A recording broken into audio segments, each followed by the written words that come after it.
world have undertaken the best possible efforts to protect its citizens from the virus. Many countries have also adopted new normal habits, while others encourage a new lifestyle amidst the pandemic. In line with other countries, Indonesia is also facing the same challenges, albeit the government proposed solutions are adjusted to the needs of the country. And one such strategy currently being implemented by the government is the micro-scale social restriction program, or we call it PPKM, and the formation of command posts or POSCOs to monitor the implementations of the COVID-19 management principles, specifically in each region. And the government's new strategy focuses on micro-scale management to ensure the social restrictions are better targeted. Coordination mechanisms and monitoring and evaluations of the implementations of PPKM micro is conducted by the command post or POSCO at village or kelurahan level, and will also involve RT or RW, Satlinmas, Babinsa, PKK, Posyandu, Dasawisma, community leaders, and also religious leaders, health workers, and also Karang Taruna. All other terms are in Indonesia, I'm sorry, but those are the groups at the community level that involved in this effort. Amidst effort to implement the strategy in order to improve quality of prevention, monitoring, and also management of the COVID-19 in the lowest level, Indonesia, as part of the global community, also faces a new challenge. This is the emergence of the B117 strain.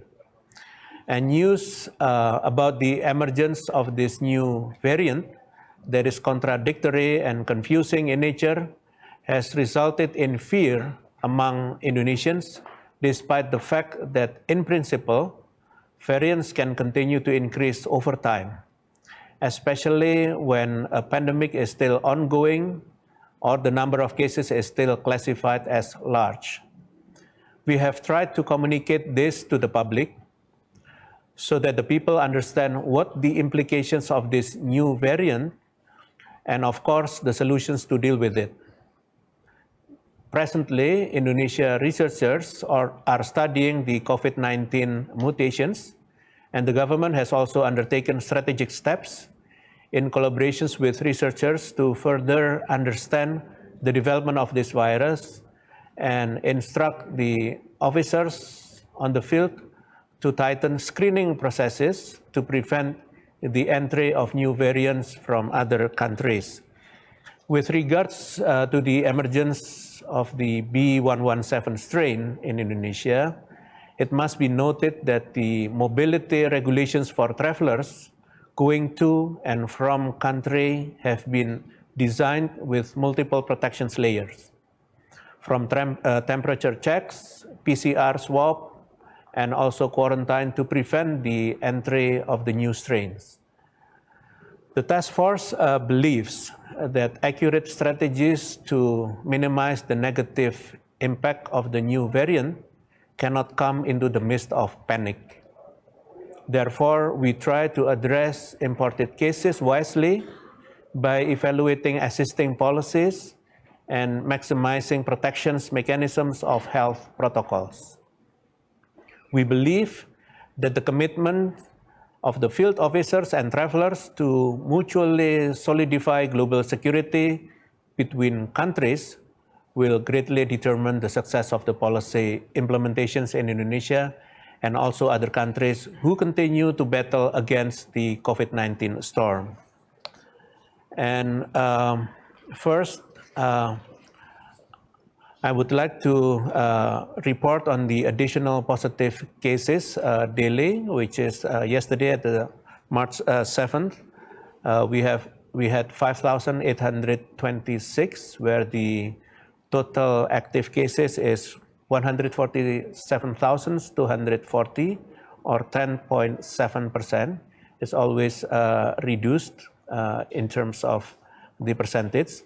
And then also the total recovery cases up to this point is 1.194 million 656 or 86.6%, whereas the total death cases amounting 37,266 or 2.7%. And first, I will explain the national COVID-19 cases development since the arrival of the first ever case in Indonesia back on March 2nd, 2020. Since the first ever case was reported in Indonesia till date, all elements of the country have synergized and deployed all efforts to manage the cases in the best way possible. From the government, private sectors, volunteers, as well as health workers from public health centers, public health office, laboratories, and the state and central hospitals. We appreciate each party, whether it's from the government or community, who work together to form a pentahelix collaborations to manage the pandemic in Indonesia.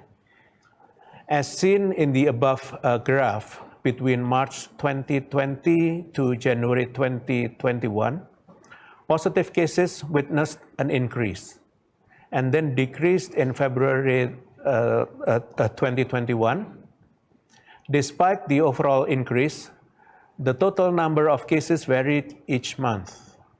In the first 4 months, COVID-19 developments witnessed a sharp increase in the country, up to 70 to 90%. And this period saw the country facing a sudden pandemic and made maximum efforts to accelerate management, including implementations of the large-scale social restriction or PSBB policy.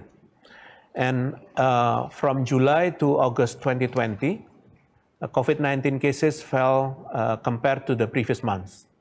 Unfortunately, it increased significantly in September, up to 42.3% or 45,895 cases, due to the extended holiday period between 15th to 17th and also 20 to 23rd August 2020.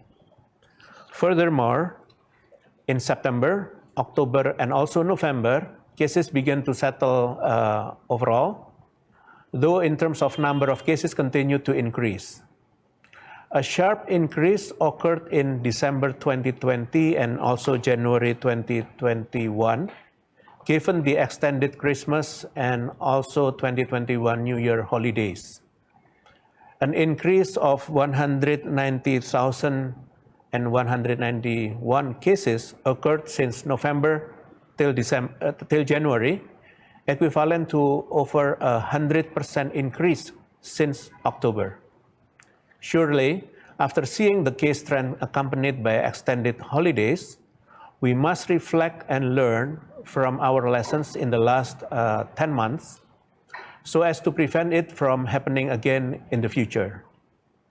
It is imperative to note that mortality is implied at every extended holiday event in the last 1 year. In the months without holidays, mortality cases due to COVID-19 are 50 to 100 people. Meanwhile, in months with holidays, it increases sharply to 1,000 to 2,000 people.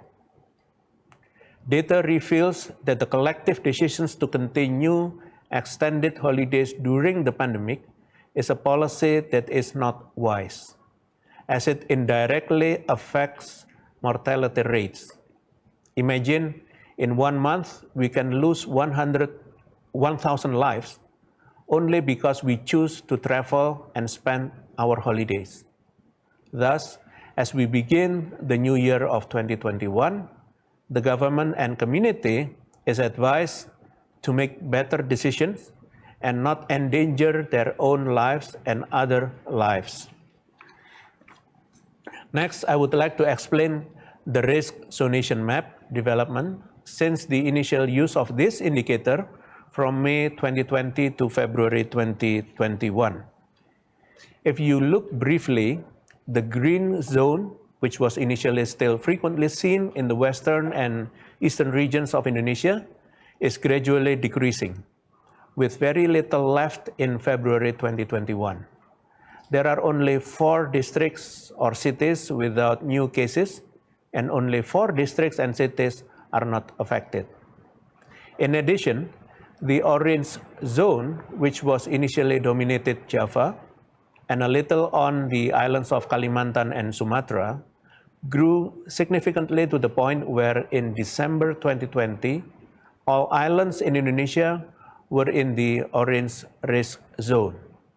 The orange zone slowly decreased, and in February 2021, the orange zone no longer dominates the island of Sumatra and Papua, although the numbers are still high. This shows that the development of risk zoning in Indonesia tends to move towards the orange zone, or the zone with moderate risk. As of February 28, as I said in the last press conference in Indonesia, the number of orange zones in Indonesia is 277 districts or cities, or more than 50% of the total 514 regencies and cities in Indonesia. Of course, the situations must be corrected immediately. Districts and cities that have been in the orange zone for months, please immediately improve your COVID-19 management. Remember, I always say that the orange zone is not a safe risk zone. Please ask the regional heads and the communities not to be complacent just because you are not in the red zones. And the development of the risk zonation can be monitored on a weekly basis through the website covid19.go.id/peta resiko. And we ask for the willingness of each region to continue to monitor and target this development as part of the management process to improve the situations immediately. Don't let any area be in the orange zones for more than 10 months. There must be a change for the better. After that, I will also compare the development in the percentage of active cases, deaths, and recoveries in Indonesia and in the world. Using the percentage to compare cases rates in Indonesia and the world is a suitable method. Comparisons using absolute numbers cannot be used because the scope is not the same. For example, the number of cases in the world will, of course, always be higher than Indonesia because global case consists of various cases in all countries affected by COVID-19, while the number of cases in Indonesia only consists of cases in the country. First, the active case percentage. Active cases in Indonesia experienced a very sharp increase, then showed a consistent and quite drastic decline until October 2020. Then, in November until now, the trend has fluctuated, but tends to show a slope, although not as sharp as the previous months. And compared to the world, active cases experienced a very sharp increase during March 2020, then witnessed a slowdown until early October 2020. Then witnessed a slowdown and another increase occurred during October and November 2020 before slowing down again until now. As of March 1st, the percentage of active cases in Indonesia is still 11.41%, while in the world it is at 19.05%. Meanwhile, the number of death cases in Indonesia tends to fluctuate, increasing from the beginning to April 2020 before showing a decline till date. Death cases in the world also experienced a very sharp increase in March and April 2020, then in line with what happened in Indonesia, experienced a slowdown to date. As of March 1st, the percentage of death in Indonesia is 2.71%, while in the world it is 2.22%. And finally, recoveries in Indonesia witnessed a sharp increase until August 2020 before settling, even though it continues to increase. On the other hand, global recoveries experienced a drastic decline during March 2020 and then continues to increase until now.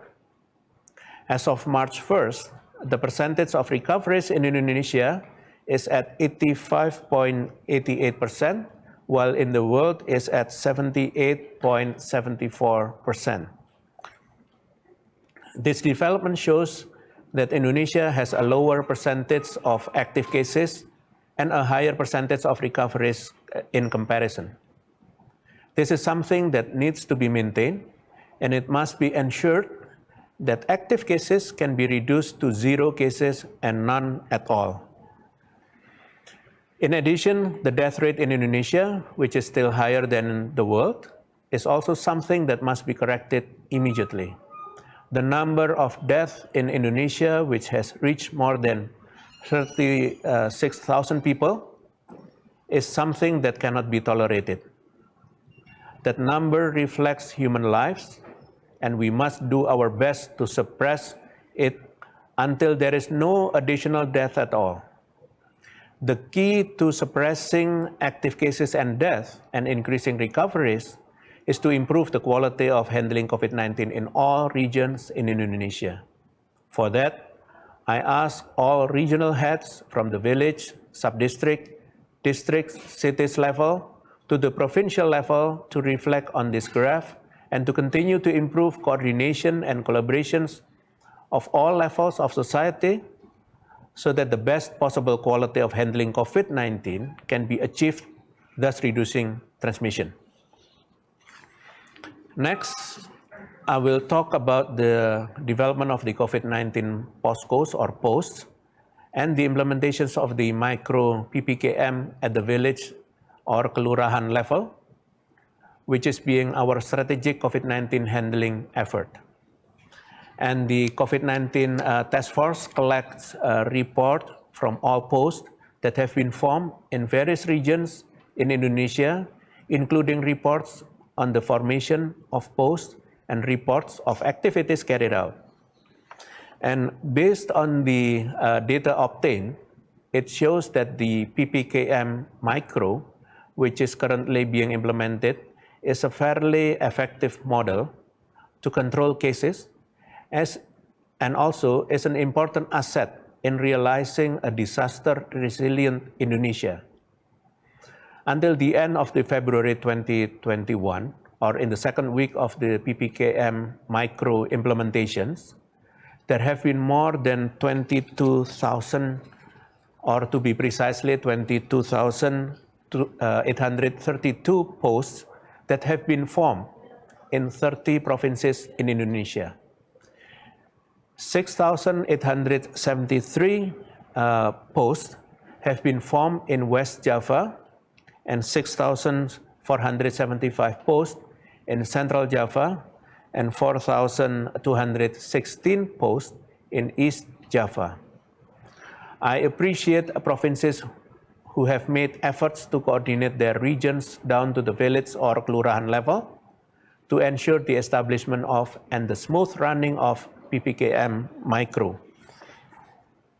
Furthermore, the task force also collects daily performance reports from all provinces, and most of the performance reports carried out at the post were 3M education and outreach with a total more than 1 million reports. Then distribution of masks with a total more than 200,000 reports, and disciplinary enforcement with a total more than 130,000 reports. The provinces with the highest number of reported performance include West Java with more than 350,000 performances, then Banten with more than 200,000 performances, and Yogyakarta with more than 170,000 performances, And as for the activities that were most reprimanded for causing crowds were wedding, meetings, and religious activities. Of course, I hope that the number of the provinces participating in the establishment of the post at the village and kelurahan level in order to run PPKM micro can increase in number. The above development in just 2 weeks of implementing PPKM micro and is very good and can act as a motivation for the future improvements. Remember, please maintain the enthusiasm for mutual cooperation and work hand in hand in carrying out the micro PPKM consistently till the very end to ensure suppression. And hopefully in the following weeks, more and more posts will be formed. And their performance will reduce the transmission and development of COVID-19 at the national level. Last, I would like to remind you of the development of the Merah Putih vaccine, which will be a great asset for the nation's strength in long-term handling of COVID-19 pandemic.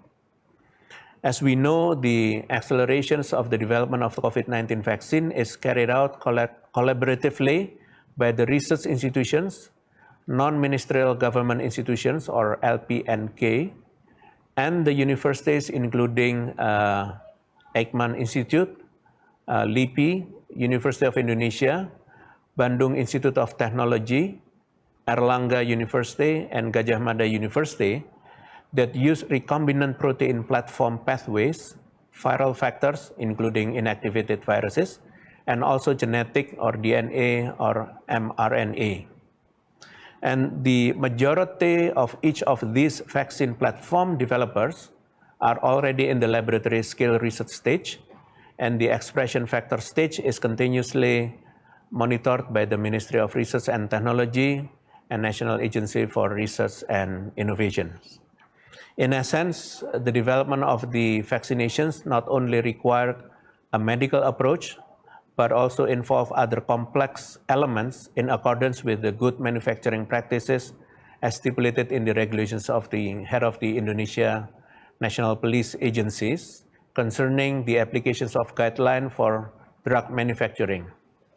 Therefore, the government has taken a step further to prepare for the accelerations of vaccine procurement in the industrial context in order to guarantee the productions of large quantities of vaccines.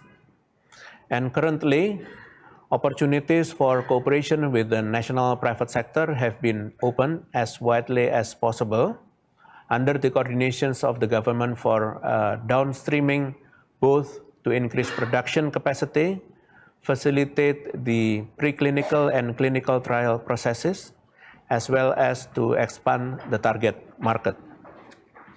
We need to remember again, the vaccines are a public good and that no one should be discredited when it comes to receiving them. Indonesia's serious efforts to produce its own vaccine not only guarantees the fulfillment of the vaccination need, but can also become Indonesia's potential in the future to play an active role in achieving world resilience or global security for countries that have not been able to access the COVID-19 vaccines. Therefore, I once again ask for the full support of all elements of society for the development of Merah Putih vaccines and work hand in hand to make every stage of the development of these vaccines a success. Before I proceed with the answering questions from the media, I would like to talk about the international COVID-19 vaccination program, which that is COVID-19 vaccination program that is married with the issued relating to counterfeit vaccines syndicate. Some countries have successfully identified this syndicate, namely China and South Africa.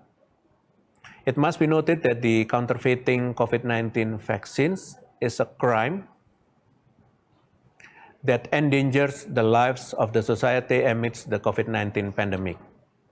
And to date, No such syndicate have been found in Indonesia, and all vaccines procurement stages are conducted via G2G scheme so that authenticity of the vaccines are guaranteed. Nevertheless, the government will continue to monitor the issue of vaccine counterfeiting, and the government will also educate and coordinate with other vaccines procurement companies in the Gotong Royong scheme to ensure that the authenticity of the vaccines. Later on, the vaccine type used must receive the emergency use of authorizations or distribution license number from the Indonesian FDA or Badan POM. With this, I close these sessions, and I will now be answering questions from our media colleagues. Thank you, Prof. Wiku. We have collected some questions from our media colleagues. The first question is from Juru from South China Morning Post. When do you estimate that the government will lift travel bans into Indonesia and also end the mandatory 5-day quarantine for those who are allowed to re-enter the country? Okay, thank you for South China Morning Post. We'd like to emphasize that currently the circular number 8, 2021 is still in effect. This mandatory quarantine is a measure to prevent imported case. And the government of Indonesia has yet to decide whether to lift the current circular. We are still looking toward the development of the current pandemic, especially regarding some variants of COVID-19. Thank you. Thank you. Next question is from Mr. Edward Davis from Reuters. What is your opinion in regards to the 2 cases of the British variant of COVID-19, and can this be contained? Thank you, Reuters. The B117 variant, which has entered Indonesia, has been contained, and the suspects have now recovered and are being observed by local health authorities, and their closest contacts have also been traced. And the government ensured that the screening in Indonesia port of entry has been thoroughly enforced through the circular number 8, 2021, which require local citizens who wish to enter Indonesia to quarantine for 5 days. This measure is also part of surveillance effort to prevent any imported cases of various COVID-19 variants from spreading locally, which can hamper the mitigations of the current pandemic in Indonesia. Moreover, the Ministry of Health is working closely with the Ekman Institute to strengthen the whole genome sequencing to further detect and analyze the COVID-19 variant. Thank you. Next question is from Ms. Victoria Milko, the Associated Press. Can we be provided with any data on current wastage rates for the vaccine? Okay, thank you, Associated Press. Before conducting the vaccination program, the government has mapped the potential wastage of the vaccines, and the Ministry of Health has written the standard operating procedure regarding the management of the vaccine wastage and open cooperation with related stakeholders to ensure that the wastage will not pollute the environment. Thank you. We have 4 questions from Lucy Gudu, Agency France Presse. The first question is, how do you explain the decrease of COVID-19 cases since mid-February? Thank you, AFP. I believe that as a nation, we are collectively learning how to adapt better to a life in a time of pandemic. The decrease of COVID-19 cases since mid-February is caused by a decrease of transmission in society. This is a result of a better mitigation plan by the government of all levels and also the public obedience toward the health protocols. The 3 M's and the 3 T's contributed heavily to the decrease of the cases. And this downturn is also a result of the micro-scale restrictions of PPKM micro that has been enforced by the government. Not just that, we also have been able to amp up our testing capacity compared to last year. Your second question is, do you expect a rebound with the spread of the new British variant? When will the vaccine from the COVAX scheme arrive in Indonesia? Thank you. We do not expect any rebound of transmission caused by the B.1.1.7 variant. And moreover, we are working closely with related officials to ensure that any transmission can be successfully contained. And the COVAX vaccine from AstraZeneca will soon arrive for Indonesia gradually until May 2021. And the Ministry of Health, Ministry of Foreign Affairs, and BPOM are looking closely at all the procedures of the vaccines from the COVAX initiative. We'd like also to inform that Minister of Foreign Affairs, Mrs. Retno Lestari Marsudi, has been chosen as a chair for COVAX AMC-EG, multilateral cooperation. And this Indonesia will fully support the inclusive and transparent global vaccinations program. Thank you. The third question is the partnership with Gojek for drive-through vaccination going to be extended to many regions? What is the target of vaccinations affected this way? And what are the benefits of the association with the company for the Ministry of Health? Thank you. To ensure the wide coverage of the vaccinations, the Ministry of Health is currently analyzing the expansions of the drive-through vaccinations toward other regions outside Jakarta. And the target is to cover as many participants as possible to ensure those who are eligible to be vaccinated can join the program. And the collaborations with Gojek will help the Ministry of Health to provide safe means of transportations toward the elderly who face difficulties in reaching the locations of the drive-through vaccinations. The last part of the question is, will foreign correspondents be included in the vaccination campaign? What about other foreign residents living in Indonesia? Currently, the national vaccination program covers the citizens of Indonesia, and the government may consider foreigners who hold Indonesian working permits. However, for those who are working in Indonesia, companies may join vaccination program later under the Gotong Royong scheme. Thank you. The next question is from Faris Syauqi from Husky Energy International. How many vaccines have been allocated for the vaccine Gotong Royong scheme? What is the mechanism for the rollout, and when will this program be deployed? Thank you, Husky Energy International. The government decisions behind vaccine Gotong Royong is to achieve the vaccination target for public workers, which also means accelerating the formations of the herd immunity. And this is already explained in the regulations of the Ministry of Health, number 10, 2021, about vaccinations during the COVID-19 pandemic. And the government is still discussing the details regarding the Gotong Royong vaccines, and will later inform you if there is any official decisions regarding this program. However, the implementations of Gotong Royong vaccines will be carried out by the private sectors for their employees and their families. Most importantly, the program is funded by the company and will be free of charge for the recipients. Thank you. Next, we have 3 questions from Lotta Hedberg C4. The first question is, she wants details on the Gotong Royong program, including phases over time. In your previous briefing, you had mentioned that foreign nationals with stay or work permits in Indonesia would be treated as members of the general public. With the introduction of the Gotong Royong program, does the government plan to include foreign nationals in this program, which is currently targeted to Indonesian nationals only? Okay, thank you, C4. The Indonesian government pays close attention to all elements of the society, including foreigners residing in Indonesia.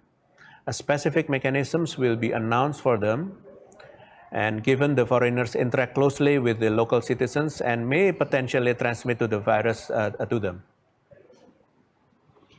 The second question is, what are the lessons learned or thoughts around the international collaboration during the pandemic, or lack thereof, including purchase and distribution of vaccines? Is it all gloom and doom? Thank you. The government is also working seriously to participate in the world missions of the global security in vaccination.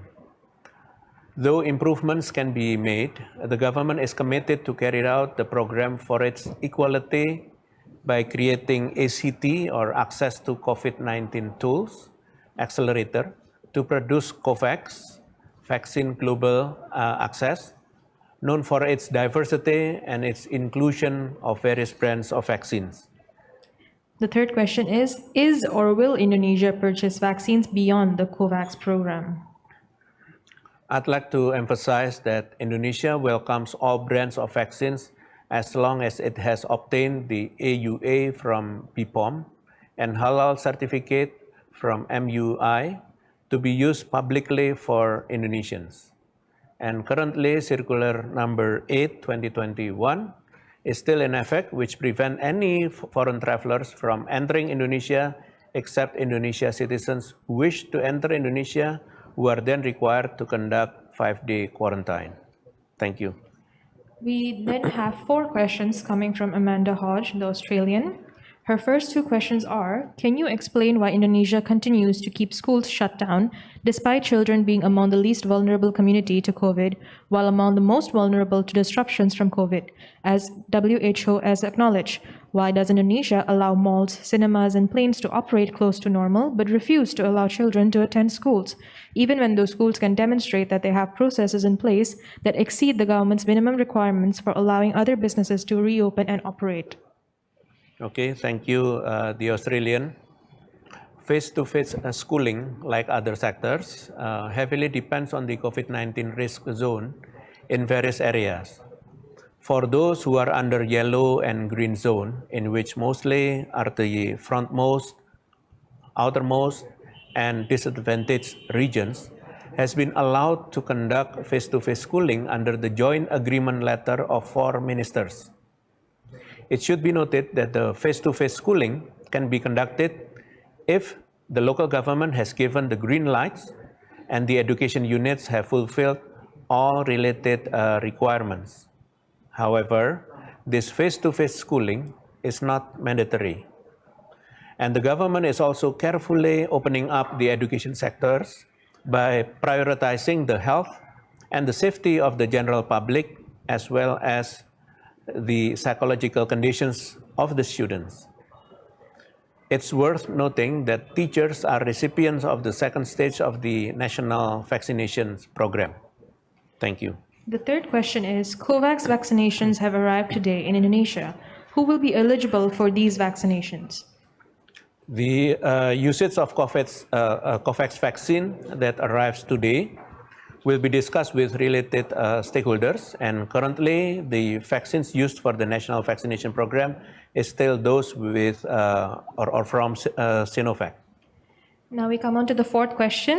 This question will be the last question before we proceed to any other live questions from the media. Can you explain what has been happening with the daily testing numbers in recent weeks? Before Chinese New Year, we were seeing positive cases of around 13,000 to 15,000 from testing rates of around 35,000 to 45,000 a day, with a maximum of around 50,000.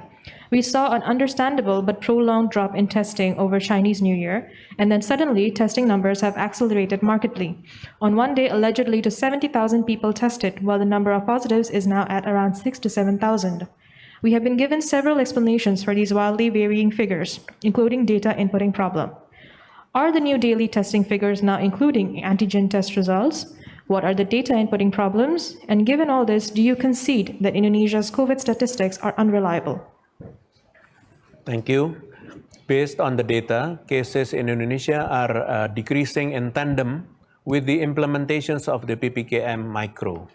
It must be noted that in dealing with the pandemic, other than reviewing the number of the cases and testing, we must also consider the success of the promotive and preventive measures.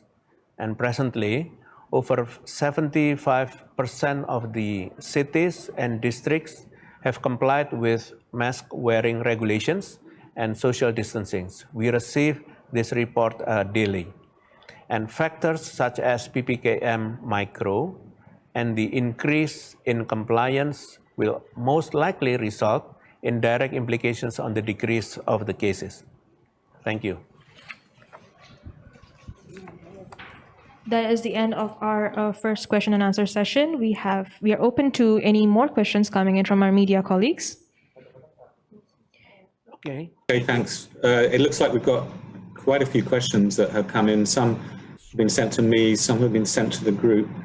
Well, one question on Royong vaccine from James Bryson was a question about the ethics of it. You know, is it fair if private companies whose employees perhaps are better cared for than maybe informal employees or, you know, other people in Indonesia, is it fair that they might be ahead of the queue compared to your ordinary Indonesian? Is there a concern about the ethics of the program? I think it's too early right now to see that, but we want to assure you that we try to better plan in terms of the vaccinations program of all citizens in Indonesia and all who are working in Indonesia. We want to make sure to reduce the transmissions while also having the vaccinations program. And we receive some inputs, suggestions to improve the system. And we are always improving the way we manage the vaccinations program, whether it's in the big cities like in provinces, but also now we add more in the areas like districts and cities. Thank you. Another question on that subject from Izmira Luftia at the Bangkok Post. Just is there a way the government can check on the program whether vaccination could be deducted from the salaries of somebody later on? I mean, I know you're making the point that it should be free, you know, and the companies should pay for it. Is there a way the government can monitor this? At this point, since the vaccines is free for all citizens, so we don't plan to deduct the vaccinations cost to the public. But later, if something happens and we see this an opportunity or we need to respond to the, you know, to these situations, then we will inform the public later. Okay, but in the Gotong Royong scheme, will the government check that companies are not going to charge their employees later on? Of course. We always monitor, because if we give the permit to the private sectors to help us, of course, we will monitor the implementations of the program. Okay, they have to comply with the regulations. Another question around that, there's been talk, this is from Natalie at AFR, talking about the Sputnik vaccine that Kadin has mentioned, that they were talking, potentially trying to get this. So will Indonesia give permission for Sputnik? At this moment, we have not decided in terms of the Sputnik vaccines, but at least we try to access the vaccines available in the world as long as it's safe and effective, and receive the halal and also the emergency use of authorizations from BPOM. Okay. A question from Marshall Rumlakak from the Marriott International.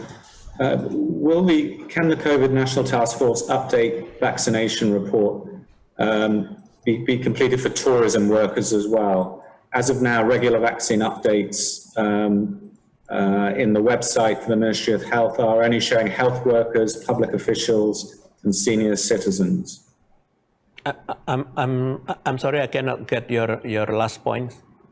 I think what he's saying is, can the task force update their vaccination update report to cover tourism workers as well? Will tourism be included in that? When we give the vaccinations, all of the people who are vaccinated are recorded in the government systems. Okay, so they should be in there. Okay, great. A question from the BBC, from Vladia Baraputri. What are the considerations or reasons of the government decision they have not prioritized prisoners to receive the COVID-19 vaccine? Prisoners in jail. Yeah, well, the government of Indonesia has planned in terms of the priority of the groups that will be vaccinated.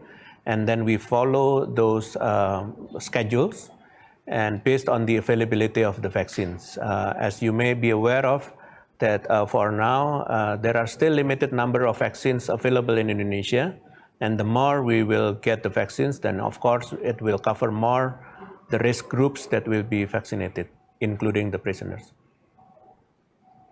Okay, a question from Sarah Gerard of the Belgian Embassy, asking about the micro program. How do you evaluate the micro program in Jakarta and different neighborhoods? The micro approach seems less visible, e.g. Jakarta Selatan, where the numbers are still high. And also she's asking about a follow-up question about diplomats and staff of international organizations being able to join the national vaccination program or the Gotong Royong program. Okay, first is about the PPKM micro. We always monitor the PPKM micro through the POSCO or post commands, and also the task force within their levels. So we have the level until the kelurahan and village level, and we have reporting systems by the officers at that level reported to us. And every time, every moment, we can monitor their work and also their report every time. And not only the task force at the national level, but also task force at the provincial level, at the district or cities level can monitor what happened at the village and also kelurahan level or sub-district level. And then we have routine meetings every week, especially at the Sunday evening, where all of the officers, either it's from the armed forces, where they have the officers at the field level, the police, and also the civilians from the local governments also involved, and also from the task force. And then we receive the report from them, from their areas, and then we also see the pictures of their activities, and then they report how they visit their neighborhoods and report to us. When they need support in terms of the budget or any equipments, they always report to us. So that's the mechanisms how we monitor them, and then if they cannot control the situations, they always ask help. And that's the way that we manage and coordinate the whole 514 cities and districts, but especially for the PPKM micro, we are handling in the past weeks with the 7 provinces in Java and Bali, and then later we will improve other provinces as well. And then regarding for the foreigners to get the vaccinations, as I mentioned earlier, that we will provide later the vaccinations for the foreigners, of course, based on the availability of the vaccines and in terms of the priority of the people who will get vaccinated. Thank you. Thank you. A question from Chandni at the Australian. What epidemiological evidence is there that Bali is ready to reopen? What is the criteria that will determine that Bali is ready for international tourists? And a second question, she's asking if you can tell us exactly when the UK variant was first discovered in Indonesia. It was only announced in the past week, but there have been suggestions. I'm not sure if that's been reports, but it was actually found in January. Is that true? Okay, the way we open an area, for example, like Bali, as you ask, when are we going to reopen? Of course, we have to see the indicators, the public health indicators, and that's related to the occupancies of the ICU beds and emergency rooms. It has to be less than 70% for at least 6 weeks. And also that the recoveries have to be better than the national figure, and then also active case has to be lower than the national level, as well as the death rates has to be lower than the national levels. Using those indicators, and if they can persist for more than 6 weeks, then of course we want to make sure that those areas are safe enough, but still in precaution that with the PPKM micro, including in Bali, we are sure that that area, once they reach that point, it can be open for the tourism. And then questions about the UK variant. We received the report just a few weeks ago, and that's why we announced it. And there is no secret about it, and it's a challenge for all countries in the world, including Indonesia. And when we receive the reports, then we will inform to the public to make sure that the public aware of that situations, and then always control with their behaviors in physical distancing, washing hands, and also wearing masks, because we have to be careful not only with the variant, with the B117, but also COVID-19 in general, whatever the variant is. Thank you. Okay, a question from Natalia at Australian Financial Review, asking about COVAX, its arrival, who will get the vaccine, will it be given to children and youth? At this moment, we have not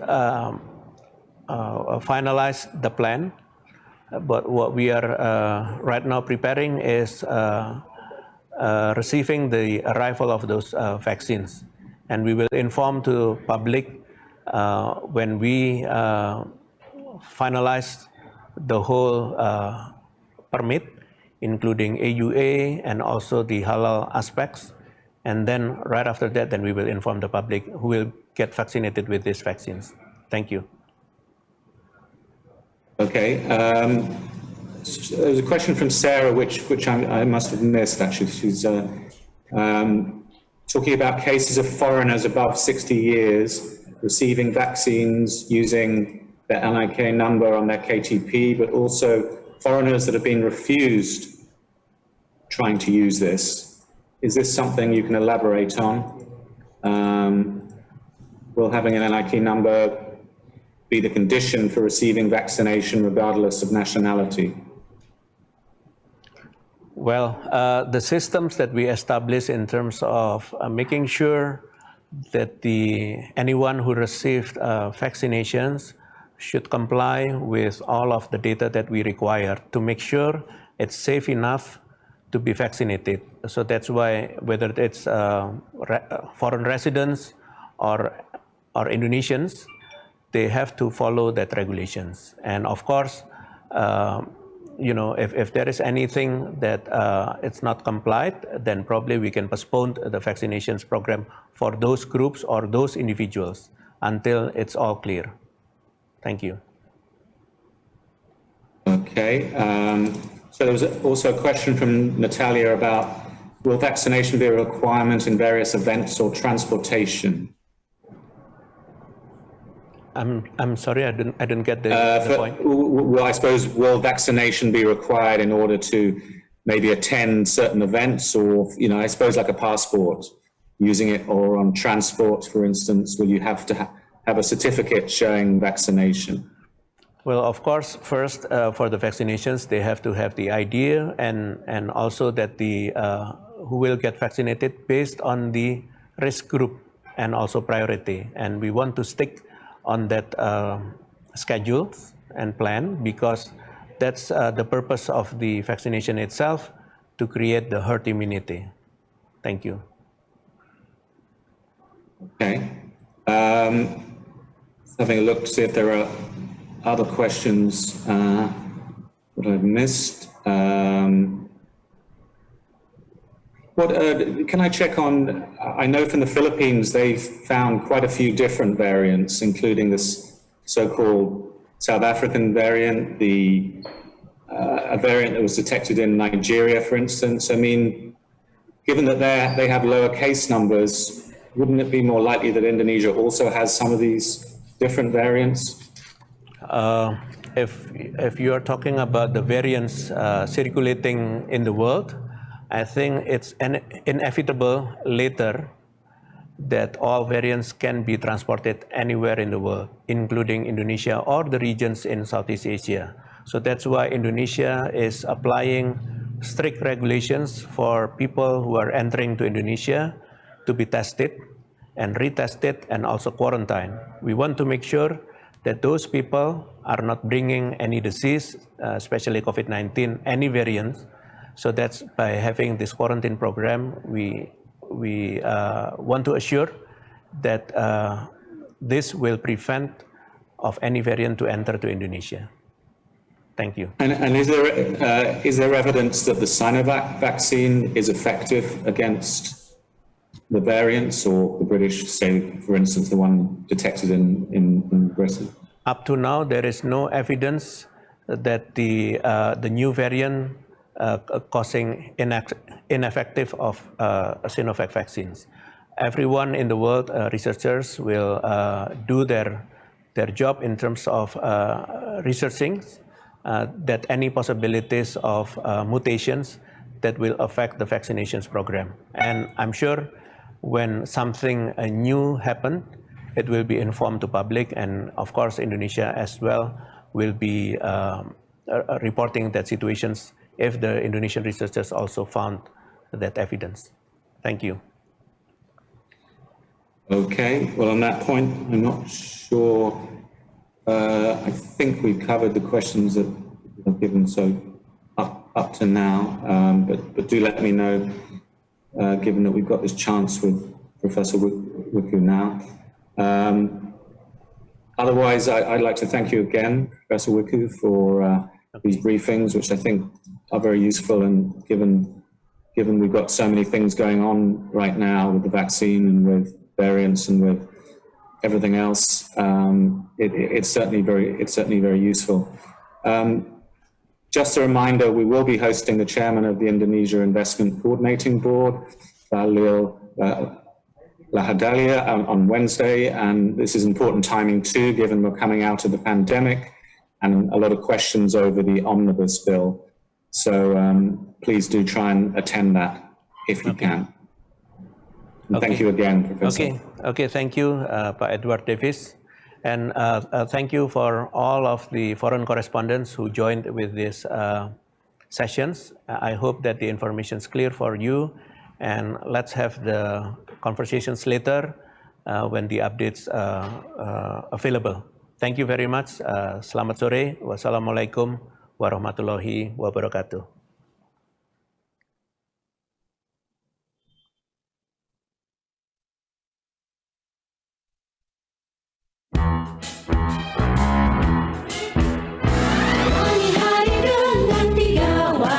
Wajib iman, wajib aman, wajib